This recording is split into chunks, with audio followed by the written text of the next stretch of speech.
Nothing in this recording is intended as investment advice, and the people in this recording may hold positions in the companies they talk about. Do not make any investment based solely on a tip or recommendation. Please do your own research. Hello and welcome to Zach's Traders Cafe. Today I'm joined by Michael Infante, who's CEO at One Media IP Group. How are you today, Michael? Good morning, Zach. Well, we're speaking in the aftermath just a few days ago of your final results. But I think the first thing probably is for people to know exactly what One Media does. Yes, thank you. Understanding what we do isn't straightforward. If we talk about the music industry, people immediately have an impression of a record label releasing new tracks. That's not what One Media does. We're risk adverse. What we like to do is to buy up recurring incomes from music over the last 40 or 50 years. So we go back to the 1960s, 70s, 80s, excuse me, and 90s. We're agnostic to the type of music, it just has to perform well. We have classical, we have kids products, we have international products, Spanish products, German, and a very large classical collection. And so you're relying on these different music assets being played around the world, and the more they're played, the more money you will make for yourself, I presume. Well, that's correct. And as a public company, make it for our shareholders. 247 territories globally. We have over 300,000 music tracks in our library. So there's a lot of diversification in the offerings that we make. No one product is more than 1% of our turnover. So trends are completely combated in as much that if we see a growing increase in classical music one year, drop off in kids music, or we see an increase in 60s or 70s music, usually driven by music placed into movies where you'll get an uplift, or indeed we recently placed some classical music into Star Trek Picard, the ongoing TV series. You suddenly find that there's an interest because it was used in that particular film or process. We derive our money by owning a variety of recurring income streams from music, and not a lot of people think or will understand necessarily how labels like us derive our money. Briefly to explain it, there are 4 or 5 methods that a musical track will generate income. The first, and I think probably the easiest way of describing it, and if we take the writers Lennon and McCartney, the Beatles, when they wrote a piece of music, there is firstly the publishing, which is interested in the lyrics. So you write the lyrics. There's instantly a right. You then write the music. Think about Elton John and Bernie Taupin. One wrote the tracks. One wrote the lyrics. One wrote the music. So there's 2 lots of income streams going to 2 separate people at that point. Take a band like Queen, where famously the only band in the world ever as a collective to write all their own music. And each band member wrote a #1 record. You've got a band then that has 5 lots of income streams effectively to the individuals. So the individuals earn money as much as the music and the band and the label earn money. And they can be subdivided. The producer has an income, band members have an income, publishers have an income. So when acquisitions are made in music, we may not control all the rights of a track. We may have a portion of the track. We then have to enforce the collection of that music. That music is played on Spotify, Apple, well, that generates an income. It's played on the radio, that generates an income. And then, of course, as I said earlier, it could be played in a movie, and that generates an income. So you have many facets of the way that a piece of music can be used and can generate income. And that's leaving out advertising and gaming for other avenues of income. So finally, what we'll do is we'll pick what we think is the most profitable aspect, whether it's the publishing. Now, if we go back to yesterday, the most recorded record on the planet, over 3,000 versions of yesterday. So if you own the publishing to that record, i.e. the lyrics, then you're not just collecting the money on the Beatles version, you're collecting on every other track that's done a cover, from Karen Carpenter to Frank Sinatra. That generates an income. So you then have to police that. The way we police it was we developed our own software called TCAT, which stands for Technical Copyright Analysis Tool. That in itself, we tried to get a proprietary piece of software years ago, but it hadn't been invented. It searches like Google across all the digital stores. It fingerprints the music, brings us back results of where it's being sold, and indeed generates reports for where it's not being sold. So our ingestion team here then can contact that territory and make sure that the products are released. It also offers us an underpinning to royalty streams. If we're seeing a product being sold in a territory or by a record label that we don't recognize, of course, we contact them and say, do you have a license? If you don't, well, then there's a copyright infringement case that's launched. That kind of simplified. I appreciate it's a little complicated, but it kind of outlines what this company does. And what are the you've got that sort of catalog, and you've got people playing the music, et cetera, all over the world. What are the avenues for growth that you have from where you are now? There's several avenues of growth. We've seen format changes over the last few years. When we think about downloading, that was introduced in Apple, really popularized that in 2002. And then downloading relied on you having an iPod back then eventually an iPhone, storing music on your actual device. Well, who would have thought that vinyl would have outlived downloading? Well, it has, because Apple have closed its downloading store in the advent of streaming from 2007 onwards, when Spotify came onto the scene. The last downloading store has now closed.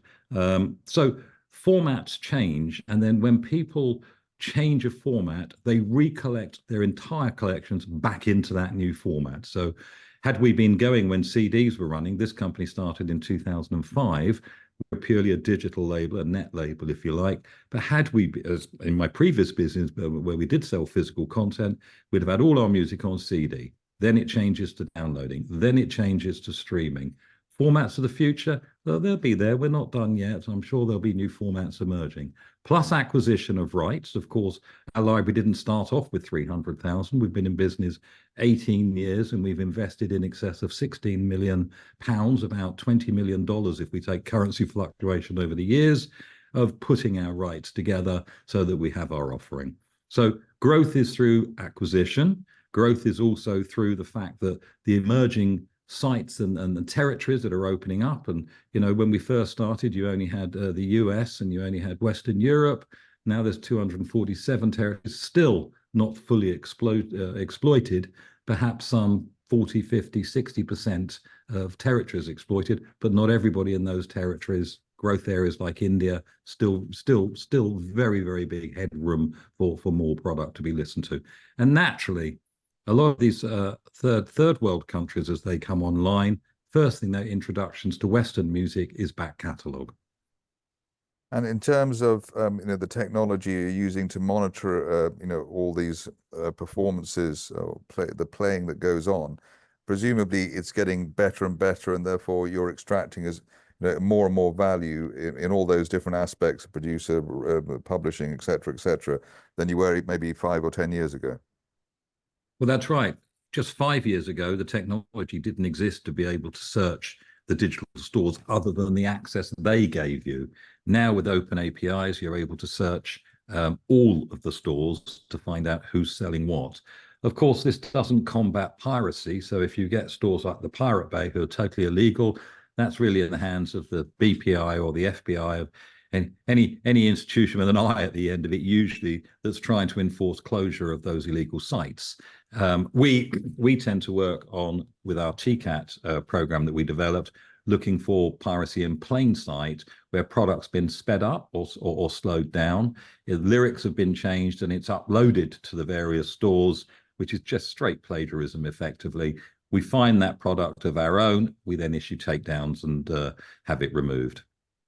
And I mean, in your latest results, part of the sort of the analysis that you revealed was that Goldman Sachs is saying that the global music industry's revenues are expected to grow at 7% annually. That's obviously great news for you.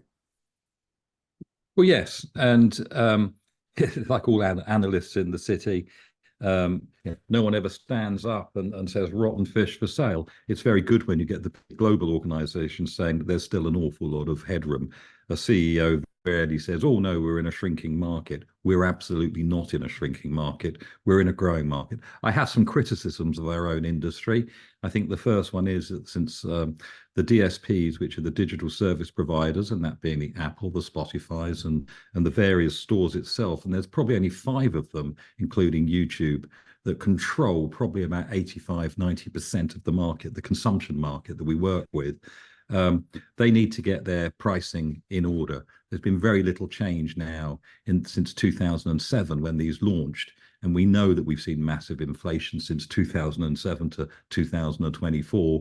And yet subscriptions and ad-free only systems really don't provide the right levels of income to keep the business sustained or the industry sustained. I see these coming very soon. So at the moment, it does make for smaller record labels to have to be highly efficient in the way they work, embrace technology where they can in terms of their internal systems, and to make sure that that they have the latest, if you like, of most efficient systems to account, report, and deliver royalties, and of course be cash resourced, which we are.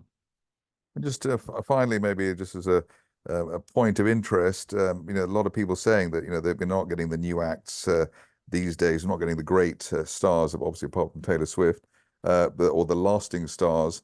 Surely all of that is to your benefit. Well, you must feed the meter. So, whilst we work with nostalgia of 30, 40, 50 years ago, a company like ours, as a publicly listed company, wants to be in business in the next 30 or 40 years. So we want to be able to embrace the nostalgia that's being created today, 2024, 30 years from now. When you look back and say to yourself, there we are, that was the release from 2024. Of course, the danger at the moment is that when you go back to perhaps our era, Zach, of the early days of pop music, when we used to watch Top of the Pops in the 60s, 70s, and 80s, you had one medium for watching your weekly chart show. Now there are hundreds of mediums. I couldn't tell you what's number one at the moment, and I'm not ashamed to say that, because I'd say, what chart? There are dozens and dozens and dozens of charts. It's almost like being a school kid at school now. There are winners in every respect. The official chart, yes, it does judge. But music is the pride in ownership that you had from music years ago, where you bought your LP, you bought your CD. It was an expensive purchase, and it sat on your shelf at home, and you played it, you took it to parties. Now it's rather more disposable. There's no ownership in terms of the MP3 or the download, or should I say the stream now. It's a disposable income, a disposable product that you've acquired through subscription. You've not actually paid for that individual track. So it's a changing market, but clearly one that's embraced by Generation Z. And, 30 years from now, someone else will be sat in my seat, and they'll be talking about releases from 2024 in a very different way. I'd just like to say I'm much younger than you, so I don't really know what you're talking about, but that's for the record. Michael Infante, CEO at One Media IP, thank you very much indeed. Thank you, Zach. Pleasure.